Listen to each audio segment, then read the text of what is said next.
അപ്പോൾ ഇന്ന് തയ്യാറാക്കാൻ പോകുന്നത് പെപ്പർ ചിക്കൻ ഫ്രൈ ആണ് കേട്ടോ. അപ്പോൾ അതിന് വേണ്ടി ഞാൻ കൂടുതൽ കുരുമുളക് എടുത്തിട്ടുണ്ട്, ഗാർലിക് കൂടുതൽ എടുത്തിട്ടുണ്ട് കേട്ടോ. അപ്പോൾ അത് നന്നായിട്ട് വൃത്തിയാക്കിയ ചിക്കനിലേക്ക് നമ്മൾ ഈ കുരുമുളകും ഗാർലിക്കും കൂടെ മിക്സിയിൽ നന്നായിട്ടൊന്ന് ചതച്ച് ചേർത്ത് കൊടുക്കുക.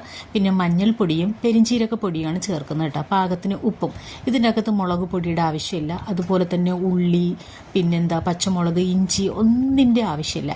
ഈ പറഞ്ഞ ഇൻഗ്രീഡിയൻസ് മാത്രമേ വേണ്ടൂ. കുരുമുളക് കൂടുതൽ എടുക്കുക എരിവിന് വേണ്ടിയിട്ട്, പിന്നെ ഗാർലിക് എടുക്കുക. ഓക്കെ, ഇനി ഒരു ചീനച്ചട്ടിയിൽ വെളിച്ചെണ്ണ ഒഴിച്ചതിന് ശേഷം കുറച്ച് കരിവേപ്പില ഇട്ട് കൊടുത്തിട്ടുണ്ട്. അതിലേക്ക് നമ്മൾ ഈ മസാലയൊക്കെ പുരട്ടി വെച്ചിരുന്നല്ലോ ചിക്കൻ, അത് ചേർത്ത് കൊടുക്കുക. ഞാനൊരു 15 മിനിറ്റ് റെസ്റ്റ് ചെയ്യാൻ വെച്ചിട്ടുണ്ടായിരുന്നേ. അതിനകത്ത് നന്നായിട്ട് ആ ഉപ്പൊക്കെ പിടിക്കാൻ വേണ്ടിയിട്ടായിരുന്നു. അതിനുശേഷം ഇതുപോലെ ഒന്ന് ഇളക്കി കൊടുത്തതിന് ശേഷം അടച്ച് വയ്ക്കുക. നമ്മൾ ഇതിനകത്ത് വേറെ വെള്ളമൊന്നും ഒഴിക്കേണ്ട കാര്യമില്ല, കാരണം ചിക്കനിൽ നിന്ന് തന്നെ വെള്ളം വരും.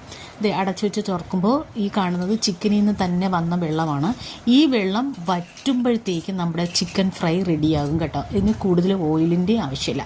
പിന്നെ ഇത് ഭയങ്കര ഈസിയാണ് കേട്ടോ, തയ്യാറാക്കാൻ ഭയങ്കര എളുപ്പമാണ്. ടേസ്റ്റ് ആണെങ്കിൽ അപാര ടേസ്റ്റുമാണ്. ഇത് എല്ലാത്തിൻ്റെ കൂടെയും ചേരും കേട്ടോ. പൊറോട്ട, അപ്പം, ഇടിയപ്പം, നെയ്ച്ചോറിനൊക്കെ ഭയങ്കര ബെസ്റ്റ് കോമ്പിനേഷനാണ്, ഭയങ്കര ടേസ്റ്റാണ്.